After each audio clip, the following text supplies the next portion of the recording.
Assalamualaikum warahmatullahi wabarakatuh. Innal hamdalillah nahmaduhu wa nasta'inuhu wa nastaghfiruh wa na'udzu billahi min shururi anfusina wa min sayyiati a'malina.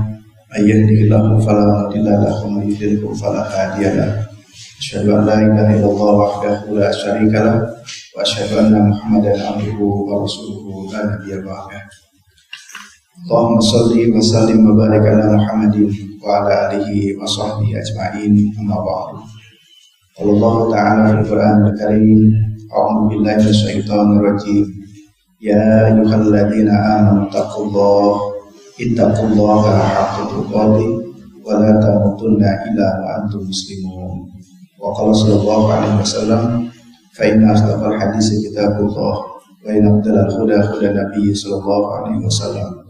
Wa syarrul umuri muhdatsatuha wa kullu muhdatsatin bid'ah wa kullu bid'atin dhalalah wa kullu dhalalatin finnar. Bapak Ibu, saudara sekalian yang dirahmati Allah, alhamdulillah berbahagia sekali pada kesempatan malam hari ini kita bisa melanjutkan kembali kajian akidah atau tauhid.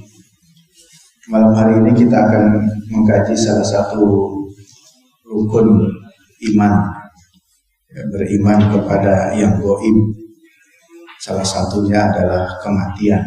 Kematian itu sesuatu yang gaib, tetapi yakin adanya dan pasti akan adanya.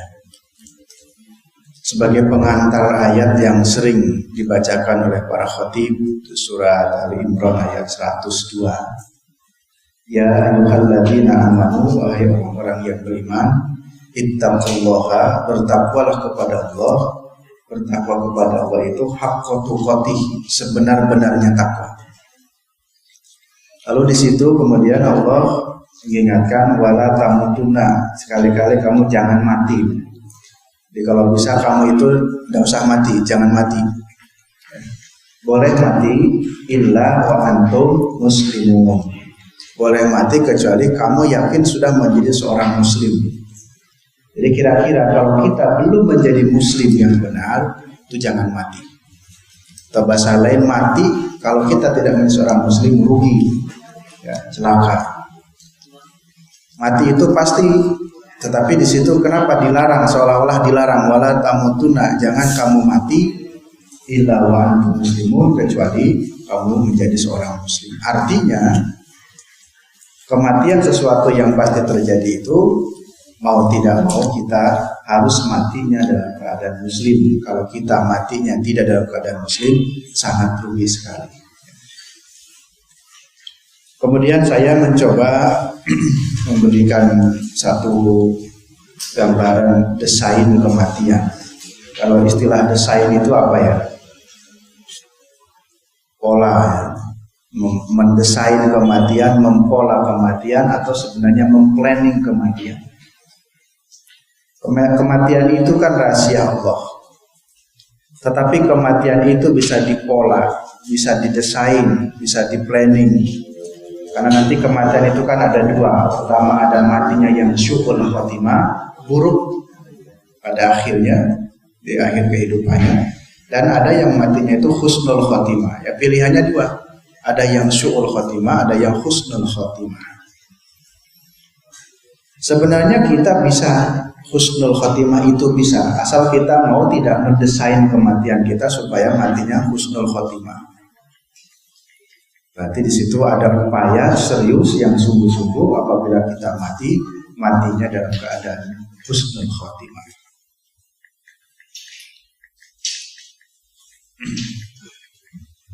Mari kita lihat ini lembar kematian. Syahadatul miladi wa tad'imi wa najahi wa takhriji warqatun, ya.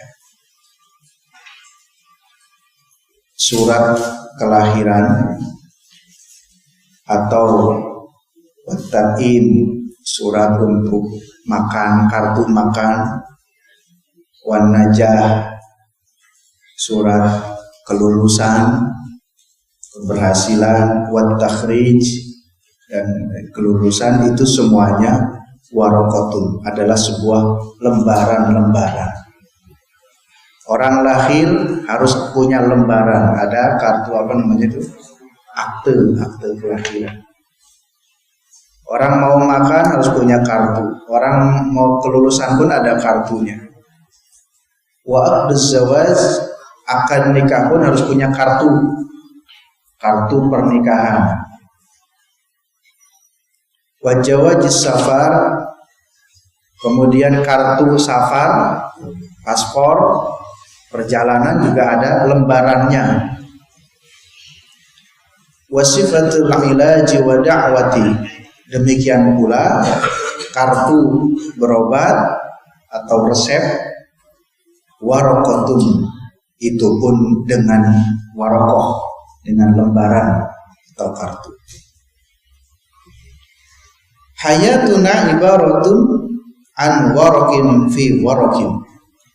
Ketahuilah, sesungguhnya hidup kita itu sebenarnya adalah bagian dari lembaran-lembaran yang ada. Jadi kita ini sedang membuat lembaran-lembaran. Tadwiha al-ayam wa tamsikuha summa tarmiha. Biasanya kalau orang punya lembaran itu disimpan, setelah disimpan itu lambat laun akan menjadi usang. Bahkan kalau sudah usang itu tidak sedikit menjadi tarmiha, dibuangnya. Ya, umumnya orang punya lembaran itu disimpan, usang, kemudian dibuang. Ad-dunya kulluha awraqun. Dunia itu seluruhnya adalah lembaran. Fakam yahzanul insanu liwarqihi. Berapa banyak manusia bersedih, manusia menangis karena sebuah lembaran itu. Wa kam yafrahu liwarqihi, dan berapa banyak orang bahagia karena sebuah lembaran. Walakin al-waraqatul wahidatu allati la yumkinu lil insani ayyaraha hiya waraqatus syahadatil wafat. Akan tetapi lembaran yang satu ini yang tidak mungkin manusia bisa melihatnya. Mana lembaran kematian? Bapak-bapak sekalian sudah punya lembar kematian. Kalau lembar resep kan sudah punya, harus diambil obat itu kapan, itu sudah jelas. Tapi yang satu lembaran ini, ya, la yumkinu lil insani ayyaraha, yang tidak mungkin manusia bisa melihat lembaran ini adalah waraqatus syahadatil wafati, yakni lembaran tentang kematian. Nah, terus kalian, jadi kita hidup ini sebetulnya sedang menulis lembaran-lembaran saja. Hidup ini semuanya sejak lahir sampai mati isinya lembaran-lembaran saja. Dan tunggu pada saatnya nanti kita akan mendapatkan lembaran kematian, kartu kematian. Suka tidak suka, pasti orang itu akan mati. Dan orang mati itu ya, jalannya beda-beda. Ada yang melalui proses sakit terlebih dahulu, ada yang melalui kecelakaan, ada yang dibunuh, macam-macam. Bagi Allah sangat mudah sekali. Belum lama, seminggu yang lalu, tetangga pondok dekat masjid itu meninggal dunia. Padahal dia sehat, walafiat, kemudian siang harinya habis jalan-jalan bersama rombongan masjid, pagi harinya meninggal dunia. Meninggal dunianya tidak seberapa, cuman kepleset jatuh di kamar mandi, kok langsung mati. Jadi kalau kematian sudah menjemput, ya itu pasti akan datang pula, tidak ditunggu, sudah pasti akan datang. Ya. Nah, terus kalian, karena tadi saya mengatakan desain kematian, berarti kalau begitu supaya saatnya kita mati atau meninggal dunia itu dalam keadaan baik, berarti hidup kita itu senantiasa harus baik. Ya. Terus kalian, mohon maaf, yang senang musik, ya. Yang senang musik, saya tidak mengharamkan musik, Tetapi kalau dipikir-pikir tentang kematian, kalau orang kesana kemari pakai headset di telinga, lalu kemudian kepala goyang-goyang, ini kira-kira sedang mendengarkan murotal atau musik? Jadi saya tidak yakin kalau ada orang pakai headset, kepalanya gini-gini, itu sedang mendengarkan murotal, mesti mendengarkan musik. Dan termasuk di Muhammadiyah pun, Muhammadiyah berpandangan musik itu tidak haram sesuai dengan ilahnya.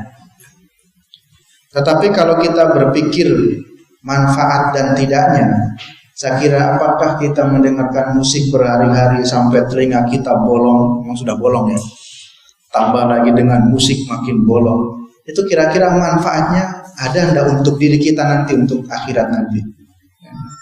Jadi andai kata kita berpandangan itu bukan haram, saya kira mari kita melihat dari sisi yang lainnya, ada tidak manfaatnya. Dan HP yang kita miliki rata-rata sudah punya ini, itu kalau tidak digunakan dengan sesuatu yang bermanfaat untuk akhirat, rugi sekali. Ini HP ini akan dimintai pertanggungjawabannya. Ya, HP kok yang dilihat cuma apa coba ya? Tidak ada di HP-nya Anda murotal, itu tidak ada itu. Tidak ada keinginan Anda HP yang bagus-bagus tuh boleh dikasih aplikasi Quran, ya, isinya musik melulu, film dan seterusnya. Ya.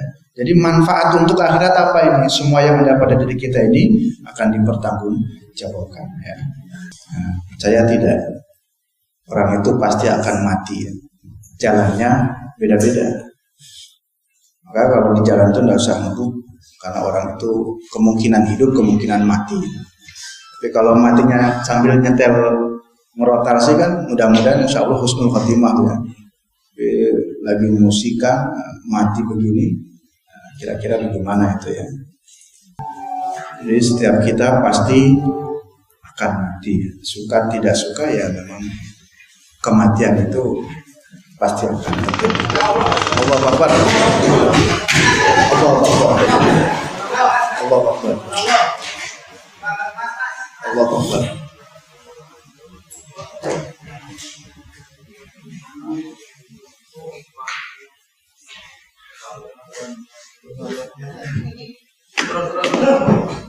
Kembali.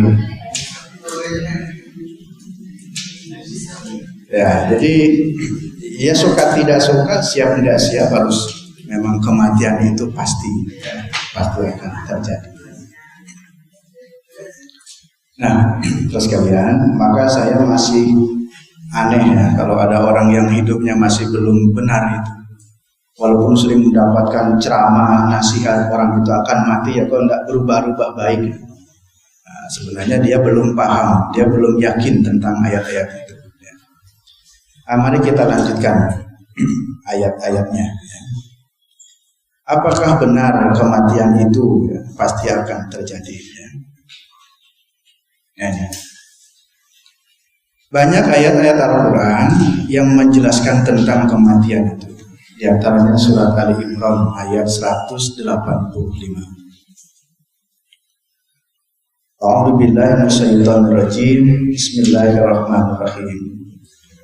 Kullu nafsin dha'iqatul maut wa innama tuwaffawna ujurakum yawmal qiyamah faman zuhziha 'anil nari wa udkhilal jannata faqad faz wa mal hayatud dunya illa mata'ul ghurur. Kullu nafsin, setiap jiwa, dha'iqatul maut, pasti akan mengalami mati atau kematian, pasti ya. Kalau Anda tidak percaya ya silakan, percaya tidak percaya silakan, tetapi Al-Quran menyebutkan pasti setiap orang itu akan mati. Daripada tidak percaya, lebih baik percaya. Orang percaya mati ya. Tidak percaya pun mati. Pasti juga mati. Nah, maka kalau begitu lebih baik kita mati. Mau suka ngaji, tidak ngaji silahkan, tapi tetap akan mati. Yang ibadah mati, yang tidak ibadah pun pasti mati. Karena kematian itu sesuatu yang pasti, lebih baik hidup ini pakai untuk ibadah, pakai untuk ngaji, sehingga saatnya mati kalau kita dalam keadaan ibadah itu, ya insya Allah matinya tadi husnul khotimah. Jadi kita mendesain kematian itu mati yang dalam keadaan husnul khotimah. Jadi sepertinya Allah ingin memberikan contoh.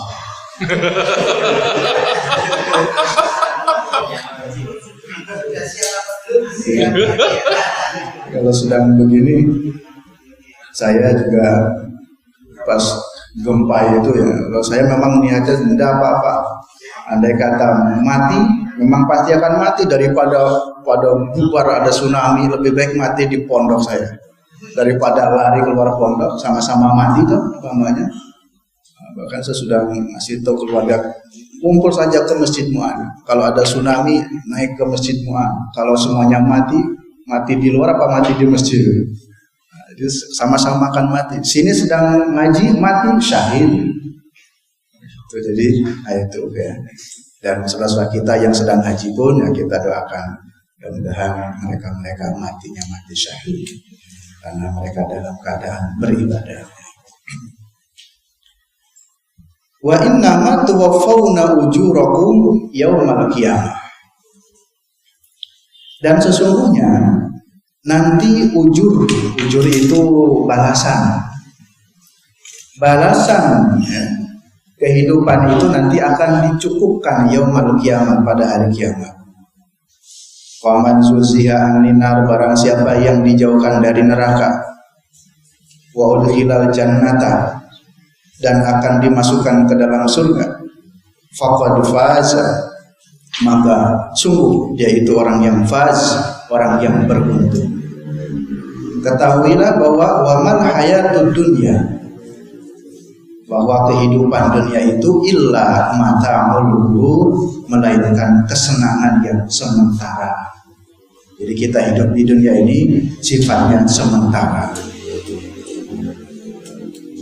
Terus kalian, di usia kita rata-rata begini mungkin belum terbersit kematian itu, kecuali yang sudah merasa tua. Kalau Bapak sudah paling tua di sini ya. Jadi insya Allah kalau usia Bapak begini, itu kalau ada orang yang sudah usianya utur kok masih belum ingat mati, itu menurut saya yaitu orang yang tidak paham agama itu. Dan sebenarnya walaupun usia rata-rata muda begini belum terpikir mati, sering-seringlah kalau ada kematian itu kita takziah. Sering-seringlah ketika ada kematian itu kita ikut mensolatkan jenazah. Tujuannya ini untuk mengingatkan. Dan sesekali juga boleh ya kita melihat video-video tentang kematian. Tujuannya supaya ingat itu. Kalau tidak begitu hidup kita akan semaunya. Ya. Saya pun sesekali menyempatkan kalau cari YouTube itu cari video tentang kematian, ya, yang maksudnya untuk masya Allah, jadi untuk tergugah. Karena di sini hati-hati. Wa innama tuwaffawna ujurakum yaumal qiyamah. Semuanya itu akan dimintai pertanggungjawabannya. Nah, terus kalian, kalau kita mati itu bukan selesai urusannya, tetapi justru akan ada lagi urusan setelah mati itu. Mungkin dalam majelis yang berbeda saya pernah memberikan contoh. Saya juga ingin memberikan contoh betapa terharunya saya secara pribadi ya, ingin merasakan. Anda pernah melihat kucing mati belum? Ada yang pernah melihat kucing mati? Belum. Bangkainya sudah ya. Di pondok itu beberapa kali saya sering menjumpai kucing mati. Tetapi saya belum pernah melihat bagaimana detik-detik kematian itu kucing itu. Tahu-tahu nanti ada santri yang tanya, Ustaz ada kucing mati? Oh ya, dikubur. Nah, kemarin persis pas bulan Ramadan itu para santri sudah banyak pulang, saya tinggal beberapa orang saja. Pas sore hari sambil ngomong anak saya di motor, itu di depan asrama, depan pondok itu ada kucing guling-guling seperti kucing sedang mandi. Hanya saya sengaja ingin membawa anak saya lihat kucing lagi mandi, guling-guling. Ternyata setelah dekat, itu kucing itu ternyata bukan mandi. Kenapa bukan mandi? Karena saya perhatikan kalau kucing mandi itu kan kepalanya tetap tegak, tapi ini kepalanya sudah di lantai. Lalu kemudian dari mulutnya itu keluar apa itu?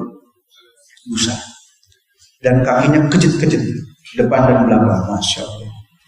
Akhirnya saya, wah ini mesti kucing akan mati ini. Ini bukan kucing lagi mandi, mesti mati. Akhirnya saya semakin penasaran, saya kepengen tahu bagaimana detik-detik kematian sang kucing itu. Akhirnya saya tunggu itu mas. Saya tungguin, masya Allah. Saya betul-betul ikut merasakan betapa sakitnya orang mati itu.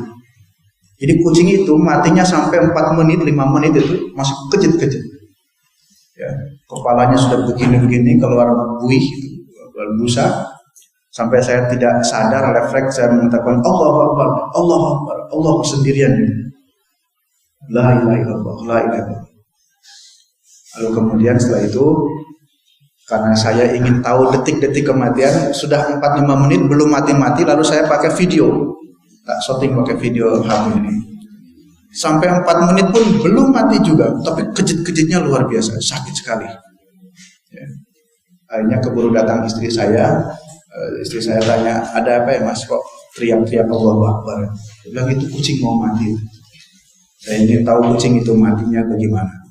Karena saya harus ngantar istri sebentar, saya antar ke lapangan karang, lalu saya tinggal istri, saya kembali ke pondok. Betul masuk pondok, kucing sudah mati.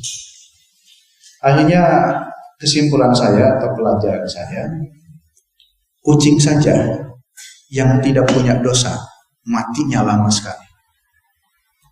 Dikira kalau ayam mati itu langsung mati, enggak.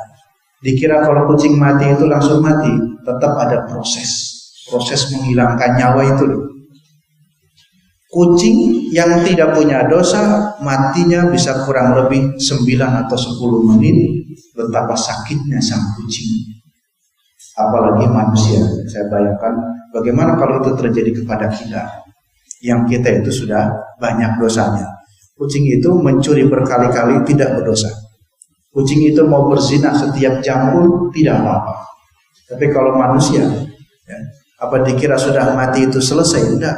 Pasti akan diminta pertanggungjawaban, dan dalam detik-detik kematian itu tentu juga akan berpengaruh tentang bagaimana sakitnya sebuah proses kematian itu.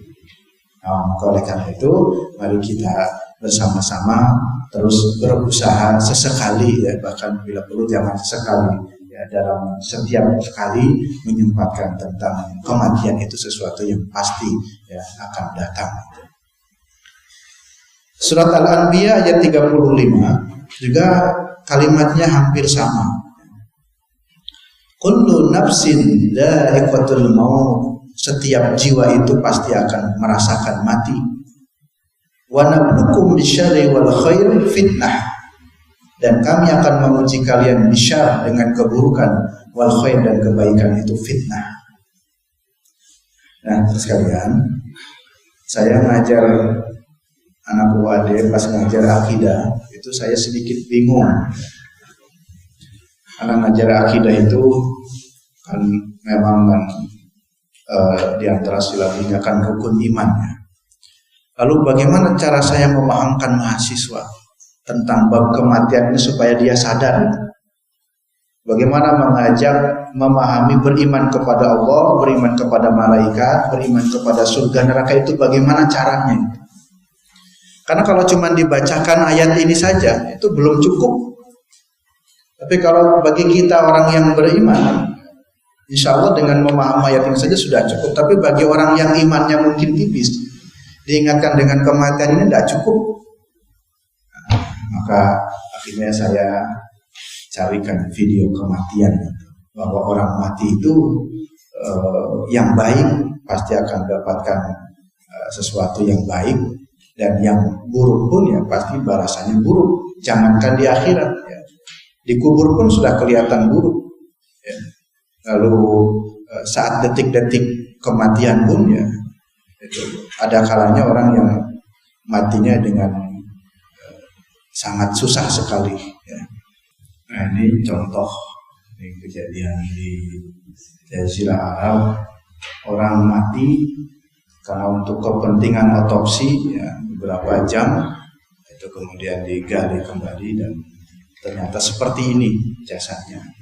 Kalau tidak percaya ya saya kira kalau diizinkan ya itu galian tuh pokoknya mana orang Kristen ya yang nggak sholat itu. Saya kira nggak usah nunggu lama-lama itu untuk membuktikan kalau siksa kubur itu betul-betul ada seperti yang tadi dijelaskan banyak hadis. Nah, maka kalau seperti itu maka rugi kita. Kalau tidak meyakini itu rugi.